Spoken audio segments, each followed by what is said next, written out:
Last लेक्चरमध्ये आपण DFTची definition बघितली होती. DFT आपण का कॅल्क्युलेट करतो हे पाहिलं होतं. ओके, आज आपण एक्झाम्पल घेऊयात काही.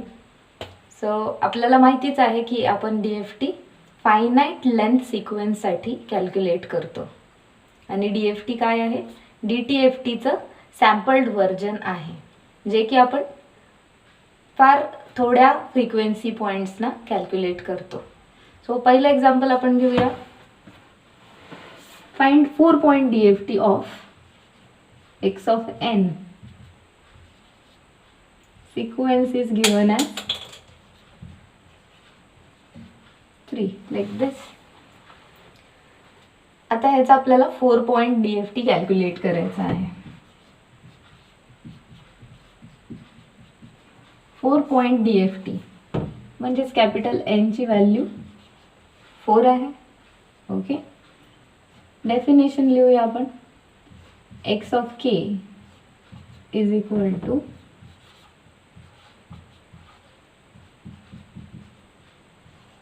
x of n e raised to minus j 2 pi by n kn. K is varying from 0 to n minus 1. Okay, now n is equal to 4. n ची व्हॅल्यू 4 आहे. म्हणजेच आपण k व्हॅरी करतोय 0 पासून n-1 म्हणजे 3 पर्यंत. So n is equal to 4 साठी आपण डेफिनेशन रिराईट करूयात.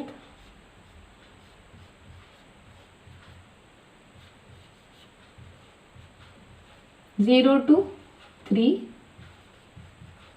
x of n e raised to minus j 2 pi by 4 kn. k varying from 0 to 3. So आपल्याला फाइंड आउट करायच्यात value x of 0, x of 1, x of 2 and x of 3. So ह्याला आपण लिहू शकतो in short 2 pi by 4 ला आपण इथे pi by 2 करू.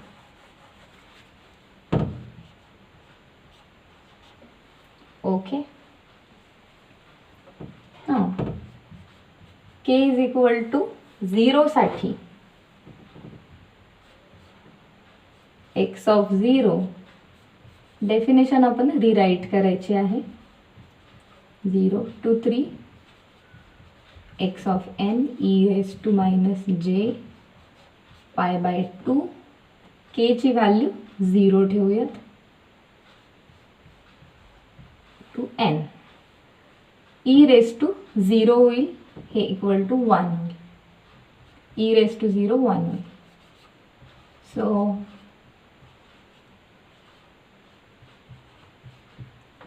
याचा अर्थ काय होतो? सगळ्या सॅम्पल्सची बेरीज करायची.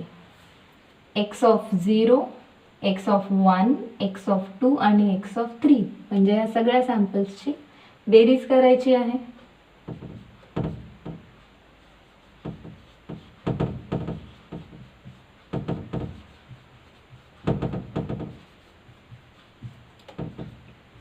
Zero plus 1 plus 2 plus 3 is equal to 6. So x of 0 पहिली व्हॅल्यू आली आपली 6.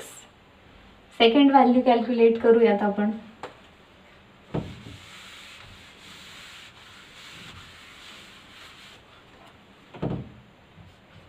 k इज इक्वल टू 1 साठी x of 1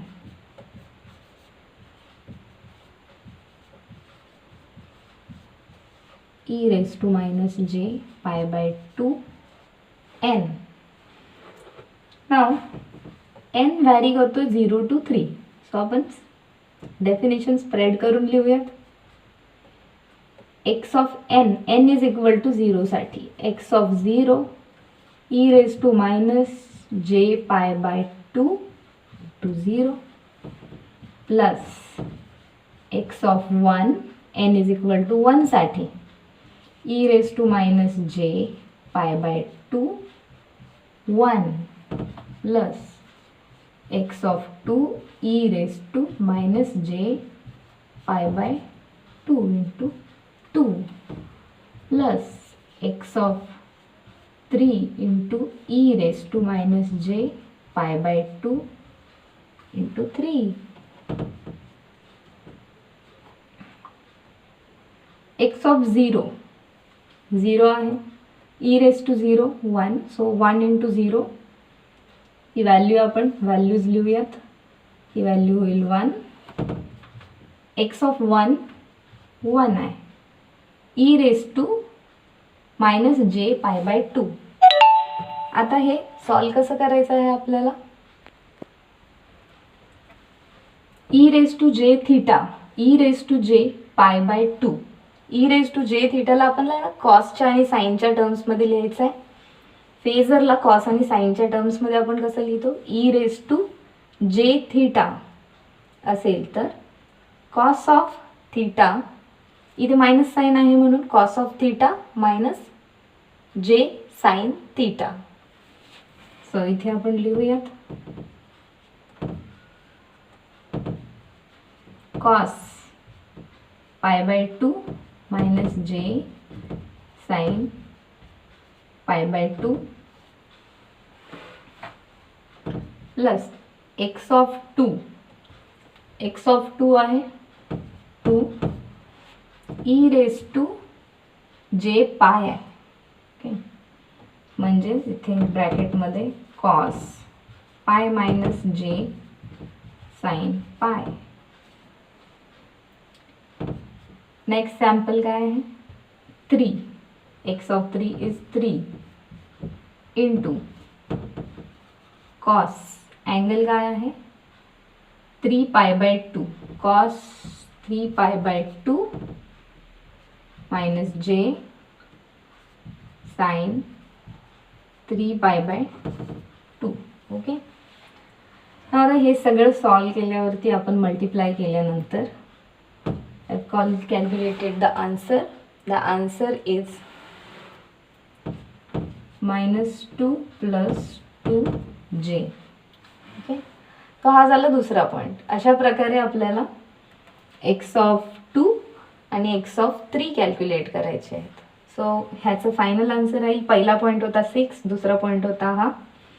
आपण आन्सर लिहूया एक्स ऑफ के साठी.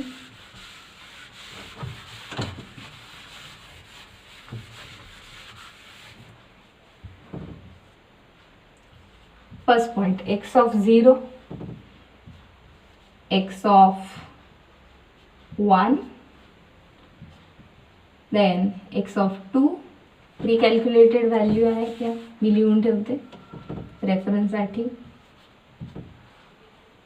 आणि एक्स ऑफ 3 -2 -2j.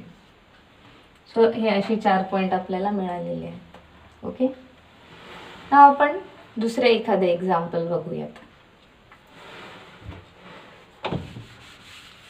ह्या एक्झाम्पलमध्ये आपण ऑब्झर्व केलं की ह्या फॅक्टरमुळे आपल्याला खूप कॅल्क्युलेशन करावे लागतात.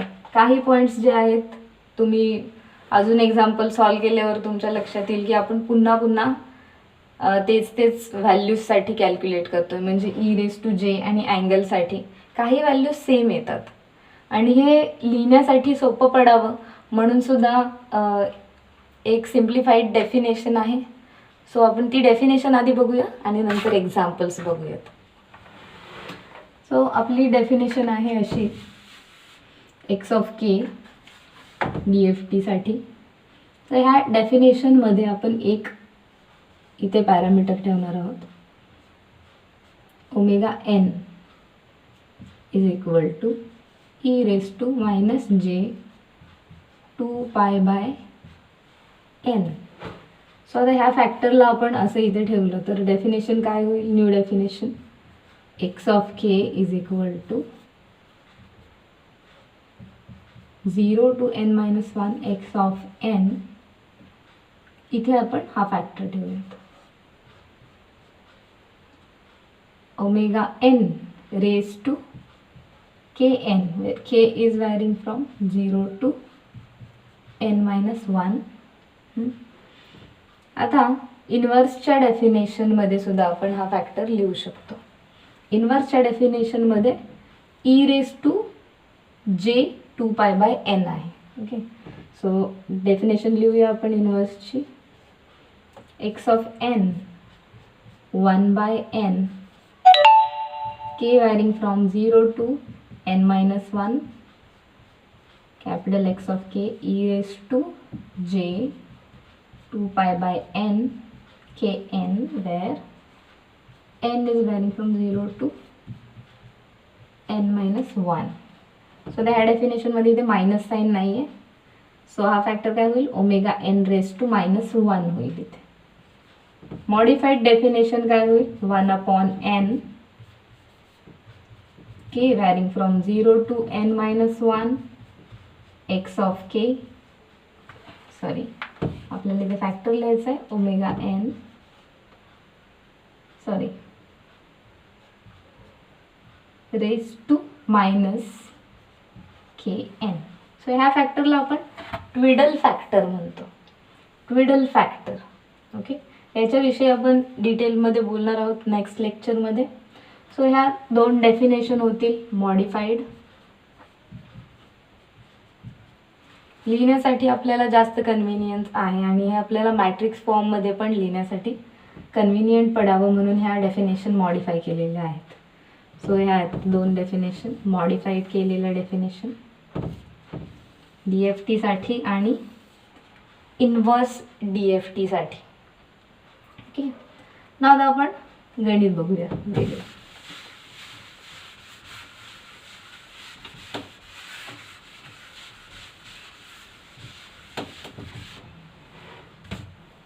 So x of n signal आहे. आपण ॲज्युम करूया की सिग्नल आहे डेल ऑफ एन. तर त्याचा आपल्याला DFT कॅल्क्युलेट करायचा आहे. सो आपली डेफिनेशन नवीन आता आपण डेफिनेशन लिहूया. X of K n varying from 0 to n minus 1 x of n omega n raise to kn, where k is varying from 0 to n minus 1. Now signal x of n is equal to del of n घेतला आपण. Okay. So replace this with the signal del of n. You know that del of n हा कुठे असतो present, फक्त n is equal to 0 साठी इथे आहे. त्याची ॲम्प्लिट्यूड आहे 1, n is equal to 0 ला तो प्रेझेंट आहे. सो इथे आपल्याला फक्त एकच व्हॅल्यू मिळणार आहे, समेशन घेण्याची गरज नाही. डेल ऑफ एन ची ॲम्प्लिट्यूड आहे 1, त्याला मल्टिप्लाय कशाने केलेला आहे, हा factor raise to k n. K n ची व्हॅल्यू आहे 0. सो दिस हा फॅक्टर म्हणजे ई रेस टू आहे. सो ई रेस टू 0 होईल. सो ह्याची व्हॅल्यू होईल 1 k starting from 0 to n minus 1 साठी. ओके. इम्पल्स सिग्नल आहे. आता आपण शिफ्टेड इम्पल्स सिग्नलसाठी DFT काय येतो ते बघूयात. सो शिफ्टेड इम्पल्स सिग्नल आपण अज्युम करूया इथे x of n minus sorry k is already there. So आपण एक व्हेरिएबल घेऊयात वेगळं और एक शिफ्ट ॲड केली याच्यामध्ये -n0 x of n del of n minus n0. So del of n minus n0 हा शिफ्टेड व्हर्जन असेल याचा. इथे काय होईल, n इज इक्वल टू 0च्या ऐवजी तो कुठे प्रेझेंट असेल, n is equal to n0 ला प्रेझेंट असेल. असं आपण ड्रॉ पण करूयात. So this is del of n minus n0. इथे कुठेतरी असेल n is equal to n0 व्हॅल्यूला तो सिग्नल प्रेझेंट असेल. सो सिमिलरली इथे आपण लिहूयात definition x of K N starting from 0 to n minus 1. Directly मी सिग्नल लिहिते X of n minus n0 K N. हा सिग्नल प्रेझेंट आहे, ह्याची ॲम्प्लिट्यूड आहे 1. सिग्नल प्रेझेंट कुठे आहे, n is equal to n0 मध्ये. समेशन घ्यायची गरज नाही कारण की एकच सॅम्पल आहे. याची ॲम्प्लिट्यूड आहे 1 ओमेगा एन के n0. सो याचा आन्सर येईल अल्टिमेटली के एन 0, जेव्हा व्हॅल्यू ऑफ के आहेत 0 to n-1. म्हणजेच हे कसं होईल, के इज इक्वल टू 0 साठी ओमेगा एन रेज टू 0 म्हणजे 1 येईल value. Omega n raise to k is equal to 1 साठी n0, omega n raise to 2n0 and so on. Omega n raise to last value of k n-1, n-1, n0. So अशा सगळ्या values येतील. Next example आपण घेऊयात, थोडं वेगळं example घेऊयात आता.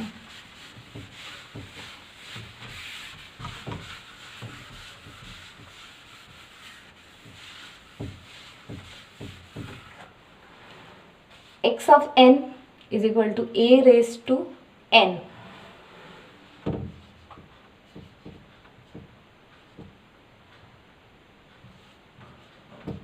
n ची व्हॅल्यू व्हॅरी होते 0 to n-1. हे एक लिमिटेड ड्युरेशन सिग्नल आहे. a raised to n 0 to n-1 पर्यंत एक्झिस्ट आहे. बाकी त्याच्या व्हॅल्यूज 0 आहेत.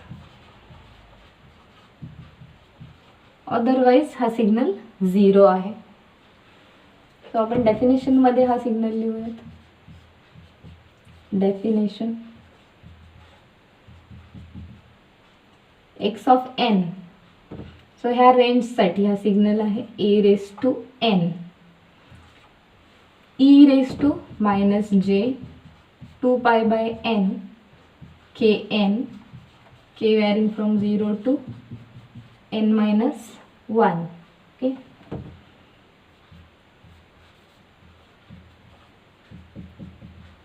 लिमिटेड ड्युरेशनसाठी सिरीज सम करायची आपल्याला. सो एक फॅक्टर तयार करूया आपण इथे रेज टू n कॉमन काढून. a e raise to -2 pi by n k whole raise to n. आता ह्या सिरीजसाठी फॉर्म्युला आहे. सपोज अशी एक सिरीज असेल जिथे n व्हॅरी होतोय 0 to some value m. Alpha raise to n असेल तर 1 minus alpha raise to the upper limit plus 1 minus alpha.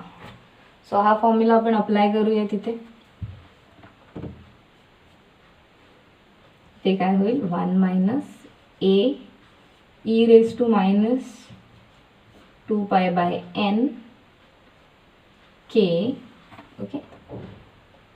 Upper limit plus 1 म्हणजेच रेज टू n होईल.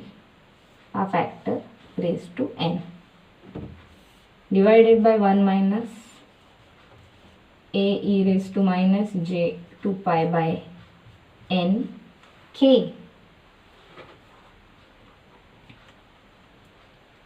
इथे रेज टू n आपण सगळ्यांना घेऊया. इथे a रेज टू n होईल e raise to -j 2 pi by n k into n. So हे n cancel होईल इथे. ओके. सो इथे होईल 1 minus a raise to n e raise to -j 2 pi k n cancel divided by 1 minus a e raise to -j 2 pi by n k. So e raise to -j 2 pi k म्हणजे cos 2 pi k minus j sin 2 pi k. So ती value येईल cos 2 pi आणि integer multiples आहेत k म्हणजे cos 2 pi 4 pi त्या सगळ्या values असतील 1 आणि minus j sin 2 pi 4 pi सगळ्या व्हॅल्यूज होतील 0. सो ही व्हॅल्यू 1 होणार आहे. मग आपण हे मॉडिफाय करून लिहूयात. 1 minus a raise to n a e raise to -j 2 pi by n into k, जिथे k चे लिमिट्स आहे 0 to n-1. Okay. So next आपण अजून एक एक्झाम्पल बघूयात.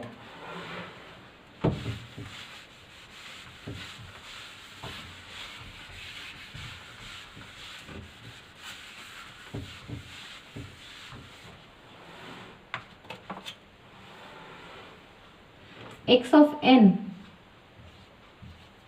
cos 2 pi by n r n, जिथे r आणि n values 0 to n-1 vary होतात. n सुद्धा 0 to n-1 रेंज दिलेली आहे. आता ह्याचा आपल्याला N point D F T calculate करायचा आहे. So N point D F T calculate करताना पहिल्यांदा आपण डेफिनेशन लिहून घेऊ. X of K is equal to summation N varying from 0 to n-1. Signal लिहूया तिथे cos 2 pi by n r n e raised to minus j 2 pi by n k n, k varying from 0 to n-1. कॉसला आपण फेजरच्या टर्ममध्ये लिहूयात. 0 to n-1 e raised to, आता इथे आपण काय करू शकतो, e raised to j theta minus plus e raised to minus j theta divided by 2. e raised to j 2 pi by n r n plus e raised to minus j 2 pi by n r n divided by 2. हे phasor फॉर्ममध्ये लिहिलं, फक्त definition आहे तशी लिहिलेली आहे. के N. आता या फॅक्टरने दोन्ही ठिकाणी मल्टिप्लाय करू. हाफ आपण समेशनच्या बाहेर घेऊन जाऊ. Half summation N varying from 0 to n-1 e raised to this factor multiplied by this factor. So इथे आपण डायरेक्टली लिहू e raised to j, common things काय आहेत, j 2 pi by n, इथे r आहे, इथे k आहे, r आणि इथे मायनस साइन आहे.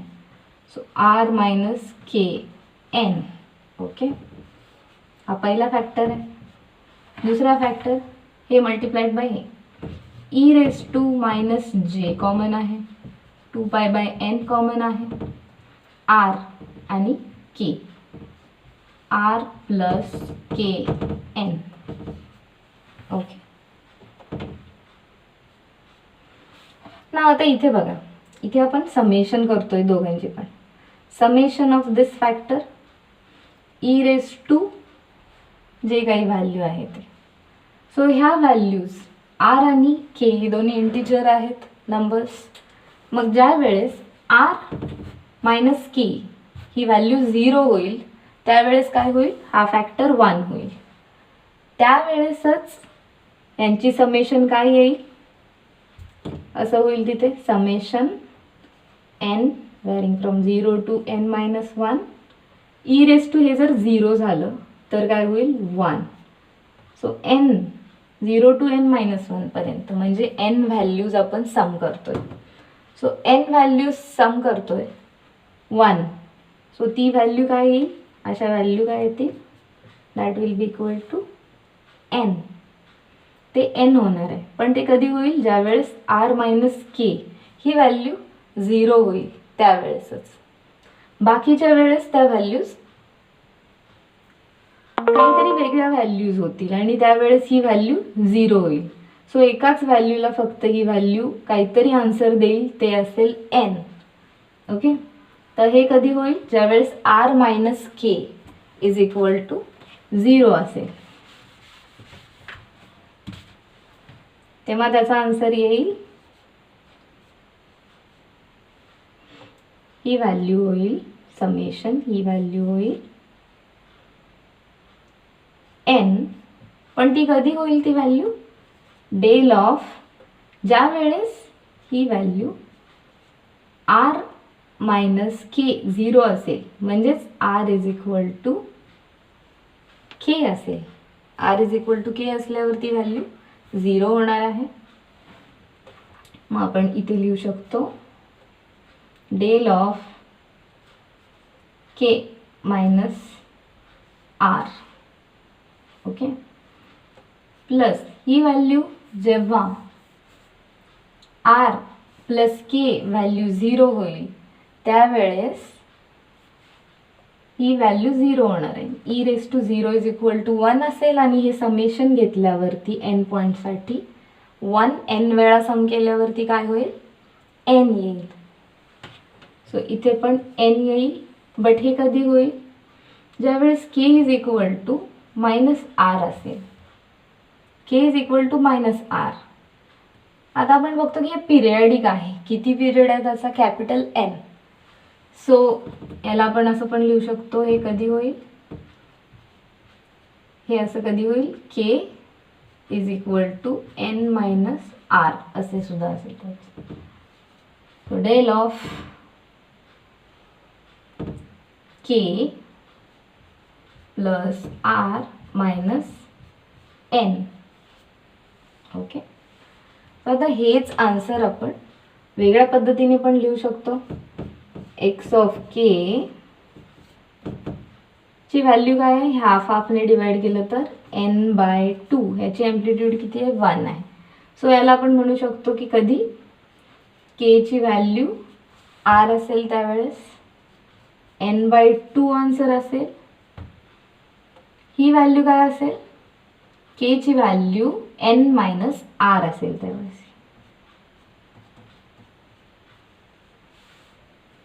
These two values are different. हे दोन्ही व्हॅल्यू वेगवेगळ्या आहेत, त्यामुळं आन्सर आपलं एकदाच n/2 येणार आहे.